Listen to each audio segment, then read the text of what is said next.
कैसे आप लोग? सॉरी, जो पिछली क्लास तो बीच में इंटरप्ट हो गया। ठीक है, अन्वेषण पढ़ा रहे थे। अन्वेषण का क्या मतलब होता है? खोजना, किसी चीज़ को खोजना, सर्च करना। ठीक है, तो जो भी चीज़ें हम पढ़ते हैं, जो भी काम हम करते हैं अपने जीवन में, उस काम को करने के पीछे उसका क्या उद्देश्य था, कोई घटना घटित हुई तो क्यों हुई, उसका क्या उद्देश्य था उस घटना के घटित होने का, इन चीज़ों का जब हम क्या करते हैं, रिसर्च करते हैं, सर्च करते हैं, उनको खोजते हैं तो उससे क्या होता है, हमारी जो बुद्धि है उसका विकास होता है, हमें अनुभव होता है, हम क्या करते हैं, जटिल समस्याओं को सॉल्व करने की जो हमारी प्रवृत्ति होती है वह प्रवृत्ति इन्हांस होती है। ठीक है, टिपिकल टास्क को भी हम आसानी से कर लेते हैं। ठीक है, हमारी बुद्धि बढ़ती है। ठीक है, तो अन्वेषण जो होता है, अन्वेषण मतलब है खोजना। शिक्षा के क्षेत्र में अन्वेषण का यूज़ करने का मतलब होता है कि जो शैक्षिक गतिविधियाँ हो रही है, जो हम पढ़ रहे हैं, जो चीज़ें समझ रहे हैं, वह क्यों पढ़ रहे हैं, वह क्यों समझ रहे हैं, कोई लॉज दिया गया है तो क्यों दिया गया है, क्या कारण था, किस तरह से यह आया, इन सब सारी चीज़ों को खोजना, इनको क्या संज्ञान में लेना क्या कहलाता है? अन्वेषण कहलाता है। अन्वेषण हमारा क्या करता है, हमारा जो होता है हमारे ज्ञान को बढ़ाता है। ज्ञान क्या, हम क्या करते हैं, अभी एक प्रॉब्लम का मल्टीपल सॉल्यूशन जो होता है हम निकालते हैं अन्वेषण को। देखिए ना, हम जब किसी चीज़ को खोजने निकलेंगे, किसी प्रॉब्लम का सॉल्यूशन खोजने को निकलेंगे तो मल्टीपल वेज निकल आएगा। जैसे कि मान लीजिए एक बार, दो बार में फेल हो गया, तीसरी बार में हमको चाहिए यहाँ अप्रोच नहीं करना चाहिए, यहाँ अप्रोच करना चाहिए, फिर यहाँ नहीं, यहाँ अप्रोच करना, तो हम मल्टीपल रास्ता निकालते हैं। ये मतलब उसको मल्टीपल रास्ता जो है वह निकालते हैं, बहुत सारे मार्ग निकल आते हैं कि जब हम खोजने बैठते हैं, किसी चीज़ को रिसर्च करने बैठते हैं, किसी चीज़ को करने बैठते हैं, तो हम बहुत सारे रास्ता जो है वहाँ पास निकाल लेते हैं। तो अन्वेषण करने की प्रवृत्ति से क्या होता है, बच्चों का जो गुण होता है वह इन्हांस होता है, उसकी बुद्धि बढ़ती है। उसमें व्यक्तिगत जितने भी बच्चे अलग अलग, मतलब जो बच्चे होते हैं वो अलग अलग तरह से अप्रोच करते हैं। अप्रोच करेंगे तो बहुत सारे रास्ते आपके सामने आ जाएंगे। ठीक है, बच्चे की जो बुद्धि होती है वह बढ़ती है। ठीक है, वह बहुत सारी प्रॉब्लम को आसानी से सॉल्व करते हैं। ठीक है, आसानी से सॉल्व नहीं करते हैं, सॉल्व करके प्रॉब्लम झेलते झेलते उनको वो आदत सी बन जाती है किसी भी प्रॉब्लम का तुरंत सॉल्यूशन निकाल लेने का, माइंड जो होता है सेटअप हो जाता है। ठीक है, ये इसमें जब हम इसको क्या करते हैं, ये जो होता है वैज्ञानिक सूत्रों पर आधारित होता है। लेकिन जो अन्वेषण जब हम एजुकेशन में करेंगे, तो जब हम प्रयोगशाला में कोई रिसर्च कर रहे हैं तो ये एक लंबा प्रोसीजर हो जाता है। ठीक है, उसके बाद है लेक्चर हम किस तरह से बच्चों को देते हैं। लेक्चर जो देना होता है, तो लेक्चर को हम यह देख के ध्यान में रख के देते हैं कि यह बाल केंद्रित होना चाहिए। क्या होना चाहिए? बाल केंद्रित होना चाहिए। समझ में, बाल केंद्रित होना चाहिए। इसमें इंडिविजुअली अगर किसी पर्सन को अगर आप पढ़ाएंगे ग्रुप में पढ़ाएंगे तो ग्रुप में पढ़ाने से आपका समय बचत होगा। इसी तरह से लेक्चर होता है किसी एक टॉपिक पे बोलना, एक तरफ से बोलना, सारे बच्चे उसको सुनते हैं। टॉपिक ऐसी होनी चाहिए जिसमें स्टूडेंट का बेनिफिट हो। ठीक है, समझ में आ गया? डिस्कशन मेथड होता है, एक टॉपिक पे एक टॉपिक दी गई, हम अपना राय दिए, आप अपना राय दिए, ग्रुप होता है, सब अपना अपना राय देता है, उसको डिस्कशन कहते हैं। डिस्कशन लड़ाई में नहीं बदल जाता तो तू में की लड़ाई होने लगती है। तो जो डिस्कशन होता है, कोई एक टॉपिक दी जाती है, एक टॉपिक पे हम लोग आपस में डिस्कस करते हैं। ठीक है, उसको क्या कहते हैं? डिस्कशन कहते हैं। ब्रेन स्ट्रॉमिंग, इसके द्वारा हम क्या करते हैं, अपने तर्क वितर्क से, लॉजिकल रीजनिंग के माध्यम से ब्रेन को क्या करते हैं, डेवलप करने का काम करते हैं। समझ में आ गया? डिस्कवरी करते हैं। ठीक है, व्यवस्था क्या है? शिक्षण अधिगम में व्यवस्था, शिक्षण का प्रबंधन और उसकी व्यवस्था क्या कहलाती है? ठीक, व्यवस्था मतलब क्या समझते हैं? मैनेजमेंट व्यवस्था। जो ये व्यवस्था वो क्या होता है, किसी भी काम को करने का प्रॉपर ढंग, प्रॉपर वे, जिससे वह काम इफेक्टिव रूप से हो जाए। किसी भी काम को करने का प्रॉपर वे, जिससे वह काम इफेक्टिव ढंग से पूर्ण हो जाए, समझिए, व्यवस्था कहलाती है। तो जो हम किसमें शिक्षण के जो है, शिक्षण अधिगम में जब हम व्यवस्था करेंगे, टीचिंग लर्निंग प्रोसेस में जब व्यवस्था का कर्म होगा, वह कैसा होगा? वह ऐसा होना चाहिए कि जो भी हम कार्य करते हैं, जो भी प्रोसेस हम टीचिंग लर्निंग में यूज कर रहे हैं, वह इफ़ेक्टिव होना चाहिए, प्रभावशाली होना चाहिए। प्रभावशाली होने के साथ साथ कैसा होना चाहिए, उसमें यह दिखना चाहिए कि हमारा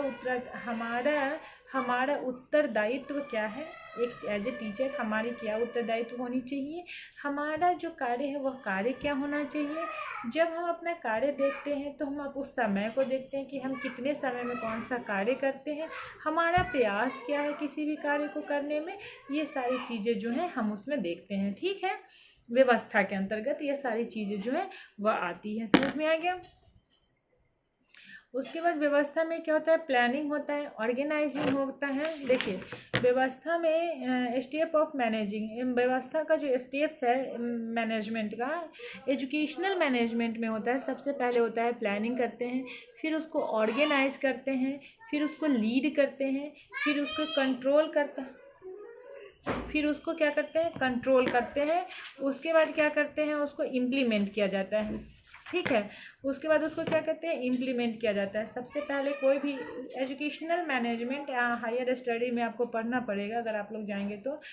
एजुकेशनल मैनेजमेंट में क्या होता है, सबसे पहले आपको एजुकेशन से रिलेटेड जितनी भी चीज़ें हैं, एजुकेशन से रिलेटेड जितनी भी चीज़ें हैं उसको आप कैसे मैनेज करेंगे, चाहे एडमिनिस्ट्रेशन हो गया, चाहे आपको टीचिंग नॉन टीचिंग ड्यूटीज हो गई उसकी एडमिनिस्ट्रेशन हो गई, स्टाफ मैनेजमेंट हो गया, कम्युनिटी से रिलेशनशिप कैसा है, ये सारी चीज़ें जो हैं आप कितना अपने आप को डेवलप किए हैं सोसाइटी में, ये सारी चीज़ें जो हैं उसका अंग होता है एजुकेशनल मैनेजमेंट का। ठीक है, तो इसमें हम यह देखते हैं कि यह किन किन चीज़ों पर आधारित होता है। तो पहला इसमें जो होता है वह प्लानिंग होता है। किसी भी कार्य को करने के लिए आपके पास एक प्लानिंग, प्रॉपर प्लानिंग होना चाहिए ना, तभी ना आप उस कार्य को करेंगे। कार्य को कर दिए, ठीक है, कार्य को कर दिए, लेकिन हम सोच रहे हैं कि हमें कोई कार्य करना है, कार्य को कर लिए और हम कोई प्लानिंग ही नहीं किए। बिना प्लानिंग का आप कोई भी कार्य कर सकते हैं, नहीं कर सकते। बिना प्लानिंग का आप एक अक्षर बुक में नहीं पढ़ सकते हैं, तो क्या है ना, तो कोई भी नहीं करते। प्लानिंग करते हैं, फिर उसको ऑर्गेनाइज करते हैं, उसको व्यवस्थित करते हैं। जब हम प्लान बना लेते हैं कि अच्छा ऐसा ऐसा काम करना है, यहाँ पे इतना पेपर 7 तक हमको पढ़ाना है सिलेबस में, इसको इतना पढ़ाएंगे, इतना टाइम में बनाएंगे, उस इतना टाइम इसको देंगे, इतना टाइम उसको देंगे, तब जाके हम बना लेंगे। फिर हम उसको क्या किए, व्यवस्थित किए। 5 घंटा इसको देना है, 4 घंटा इसको देना है, 6 घंटा इसको देना है, 8 घंटा इसको देना है। इस तरह से हम टाइम बना दिए। ठीक है, टाइम बना दिए, व्यवस्था हो गया। फिर हम इसको लीड करेंगे। अब हम एक लीडर को रखेंगे कि अब तुम इस प्लानिंग हो गया तुम्हारे पास, ऑर्गेनाइजिंग हो गया, अब तुम इसको लेके आगे बढ़ो, लीड करो। लीड करने के बाद वह क्या करता है, लीड करके आगे बढ़ता है, तब एक लाख देते हैं कि कंट्रोल करो। ऐसा नहीं कि तुम इधर तुम उधर बढ़ो, नहीं, लीड करते चलो, आगे बढ़ते चलो और कंट्रोल करते चलो। जब कंट्रोल हो जाएगा, लीडिंग हो जाएगा, कंट्रोलिंग हो जाएगा, तब हम उसको इम्प्लीमेंट करते हैं, कार्य के रूप में सामने लाते हैं दुनिया का। ठीक है, दुनिया के सामने लाने से पहले 4 प्रोसेस से गुजरना पड़ता है किसी के कार्य को करने के लिए। ठीक है, अब क्या होता है, ऑब्जेक्टिव। ठीक है, what do you mean by objective, बिना उद्देश्य जो है ये अपने आप में एक बृहद शब्द है। बिना उद्देश्य आप कोई भी कार्य सफल नहीं हो सकता। किसी भी कार्य को उसकी पूर्णता तक पहुंचाना ही उद्देश्य कहलाता है।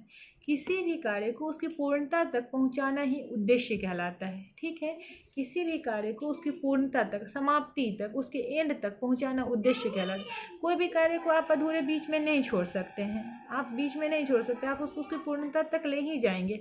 तो आप कैसे उसको पूर्णता तक ले गए, ठीक है, किस तरह से वह उस बिंदु तक पहुंचा, किस तरह से वह अपना गंतव्य पूरा किया, किस तरह से वह अपना रास्ता कंप्लीट किया, कैसे वह गया, वो उसका उद्देश्य कहलाता है।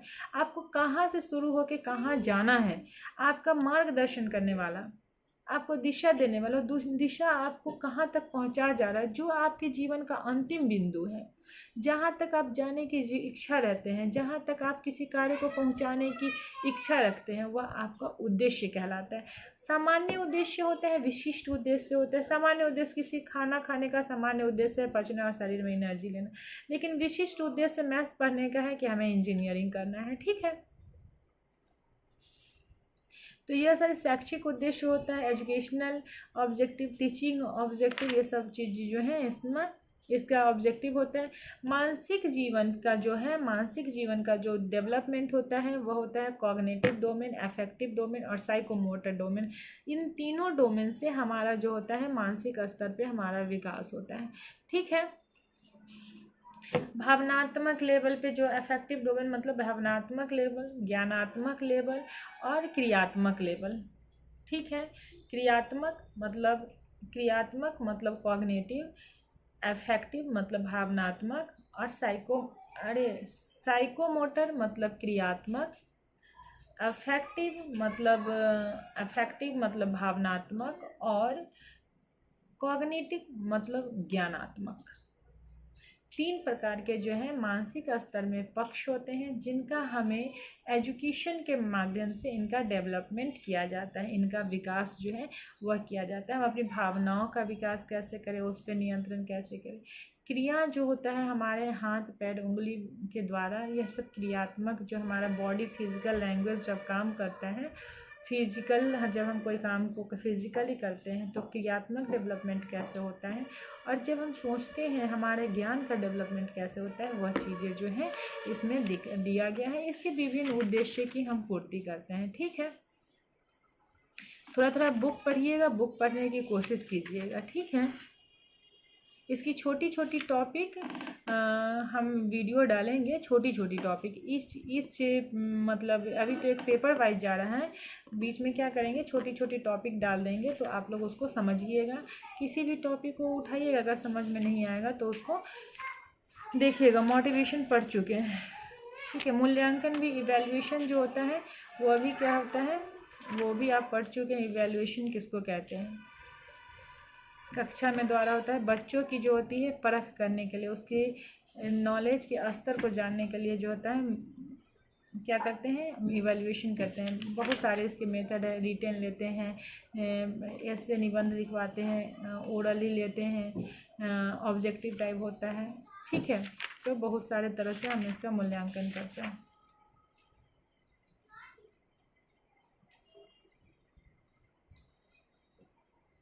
इंस्टीट्यूशनल परफॉर्मेंस असेसमेंट, जो भी इंस्टीट्यूशन, कोई भी इंस्टीट्यूशन जो रनिंग करता है, जो भी टीचिंग इंस्टीट्यूशंस जो रनिंग करते हैं, उनकी क्या परफॉर्मेंस, वह किस तरह कार्य करती है। जैसे एलएस कॉलेज की कंपैरिजन एमपीएस साइंस कॉलेज से नहीं हो सकती। एलएस कॉलेज का कार्य करने का तरीका अपना है, ठीक है। तो कोई भी इंस्टीट्यूशन किस तरह से कार्य करती है, उसके कार्य करने का ढंग क्या है, वह कितना विकसित है, समाज में उसका स्टेटस क्या है, इस तरह से हम देखते हैं इंस्टीट्यूशन का परफॉर्मेंस। ठीक है, उसकी योग्यता पे, उसकी प्रोसेस पे, उसकी प्रोडक्ट पे और उसकी प्रोडक्ट पे। ठीक है, उसकी क्या योग्यता है, वह जो कॉलेज रनिंग कर रहा है वह किस हिसाब से रनिंग कर रहा है, उसमें टीचर्स कैसे हैं, स्टूडेंट कैसा है, प्रिंसिपल कैसा है, उसकी एबिलिटी क्या है। उसके बाद देखते हैं उसमें अगर हम एडमिशन ले रहे हैं तो उसकी क्या विभिन्न प्रोसेस हैं, उसको जानने का प्रयास करते हैं। उसके बाद प्रयास करते हैं कि अगर हम एडमिशन दिलवा दिए बच्चों का तो हमारा बच्चा क्या बन के निकलेगा। तो यह 40 चीज़ें जो हैं उसमें दी जाती है।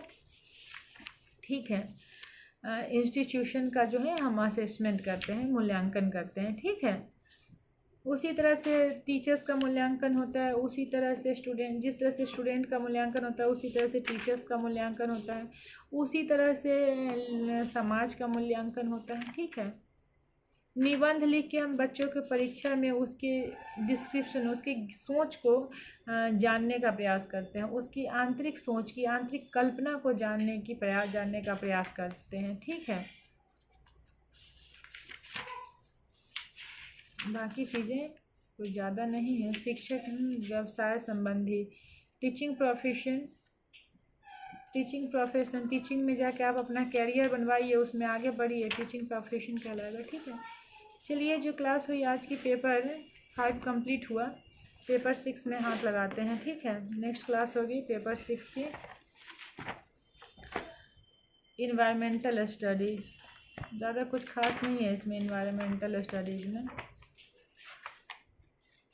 छोटा सेक्शन है, एक क्लास में निकल जाएगा। ठीक है, इन्वायरमेंटल स्टडीज़।